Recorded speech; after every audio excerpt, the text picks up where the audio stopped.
Assalamualaikum warahmatullahi wabarakatuh. Kami dari kelompok 2 akan mempresentasikan mengenai bab 4 tentang pendesainan struktur pengendalian manajemen. Untuk bab 4 kali ini akan dibahas oleh beberapa rekan saya, di antaranya berikut ini.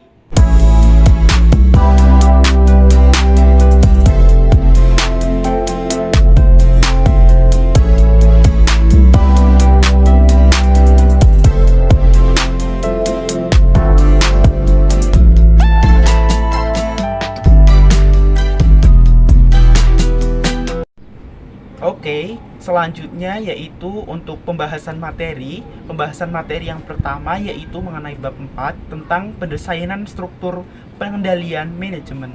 Untuk tujuan pembelajarannya sendiri ada satu, pengertian rangka konseptual pendesainan sistem pengendalian manajemen. Yang kedua ada faktor yang perlu dipertimbangkan dalam rangka pendesainan sistem pengendalian manajemen. Yang ketiga ada struktur sistem pengendalian manajemen. Yang keempat ada karakteristik lingkungan bisnis. Yang kelima ada paradigma manajemen. Keenam ada proses sistem pengendalian manajemen. Yang ketujuh ada tahap perumusan strategi. Dan yang kedelapan ada managerial skill.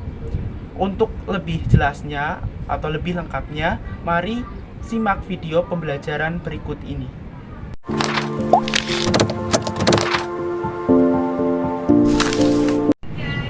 Oke, untuk yang pertama yaitu mengenai rangka konseptual pendesainan sistem pengendalian manajemen.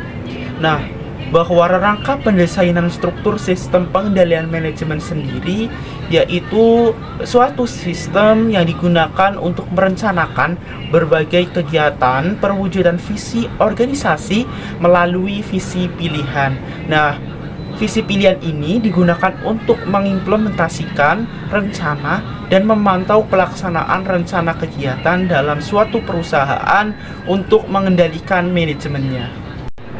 Selanjutnya yaitu faktor yang perlu dipertimbangkan dalam rangka pendesainan sistem pengendalian manajemen. Nah, untuk faktornya ada 3. Yang pertama yaitu bahwa tidak ada desain sistem yang baik atau yang buruk. Jadi dalam sistem pengendalian itu tidak ada desain sistem yang baik atau buruk. Namun yang ada yaitu suatu desain sistem sesuai atau fit dengan lingkungan bisnis yang dimasuki oleh perusahaan. Kemudian yang kedua yaitu bahwa setiap sistem terdiri dari 2 komponen, yaitu struktur dan proses. Nah, bahwa struktur sendiri yaitu komponen-komponen yang berkaitan satu dengan lainnya yang secara bersama-sama membentuk suatu sistem. Kemudian sedangkan proses yaitu sistem yang merupakan tahapan-tahapan yang harus dilalui untuk mewujudkan tujuan sistemnya. Dan yang ketiga ada bahwa setiap sistem yang kita desain memerlukan kompetensi tertentu untuk menjalankan sistem tersebut. Nah, berarti dalam menjalankan sistemnya kita harus mempunyai kompetensi. Kompetensi itu untuk menjalankan SPPPM atau yang disebut dengan managerial skill. Terdapat 3 struktur dalam sistem pengendalian manajemen, yakni yang pertama, struktur organisasi, yang kedua, jejaring informasi, dan yang ketiga, sistem penghargaan. Struktur organisasi merupakan sarana untuk mendistribusikan kekuasaan yang diperlukan dalam memanfaatkan berbagai sumber daya organisasi untuk mewujudkan tujuan organisasi. Dan yang kedua, jejaring informasi. Jejaring informasi dirancang untuk mempersatukan berbagai komponen yang membentuk organisasi dan berbagai organisasi dalam jejaring organisasi, atau biasa disebut organization network, untuk kepentingan penyediaan layanan bernilai tambah bagi customer. Dan yang terakhir, sistem penghargaan. Suatu sistem yang digunakan untuk mendistribusikan penghargaan kepada personel organisasi. Selanjutnya, terdapat karakteristik lingkungan bisnis. Sistem pengendalian manajemen didesain untuk memasuki lingkungan bisnis tertentu dan didesain untuk memasuki lingkungan bisnis stabil, yang di dalamnya kompetisi tidak tajam dan kendali bisnis berada di tangan produser. Akan berbeda dengan sistem pengendalian manajemen yang didesain untuk memasuki lingkungan bisnis yang di dalamnya kendali bisnis berada di tangan customer. Kompetisi sangat tajam dan perubahan bersifat radikal, konstan, pesat, serentak, dan persasif. Tren kondisi lingkungan bisnis dan sifat pekerjaannya. Yang pertama, pergeseran kendali bisnis ke tangan customer. Yang kedua, kecepatan perubahan. Yang ketiga, peningkatan persaingan. Dan yang terakhir, pergeseran ke knowledge-based works. Bismillahirrahmanirrahim. Baik, selanjutnya adalah paradigma manajemen. Lingkungan bisnis yang telah merubah hal tersebut memerlukan paradigma yang baru untuk kita menghadapinya. Paradigma adalah lensa yang kita gunakan untuk memandang dunia. Paradigma menentukan bagaimana sikap dan tindakan kita terhadap sesuatu. Pergeseran paradigma terhadap organisasi mempengaruhi seperti destabilizer, shared competition and research, information era, trust-based relationship, fokus energi, wealth creating institution, dan yang terakhir adalah system thinking. Proses sistem pengendalian manajemen di sini terdapat 4. Yang pertama adalah perumusan strategi, grand strategi, generic strategi, dan value-based strategi. Perumusan strategi adalah cara yang dipilih oleh manajemen untuk mewujudkan suatu hasil sesuai dengan visi melalui misi organisasi. Dan grand strategi adalah usaha terus-menerus dan terkoordinasi untuk mencapai tujuan jangka panjang organisasi tersebut. Dan generik strategi adalah usaha untuk mewujudkan biaya total terendah atau diferensiasi luas dengan fokus pada pasar luas atau pasar sempit. Dan yang terakhir adalah value-based strategi.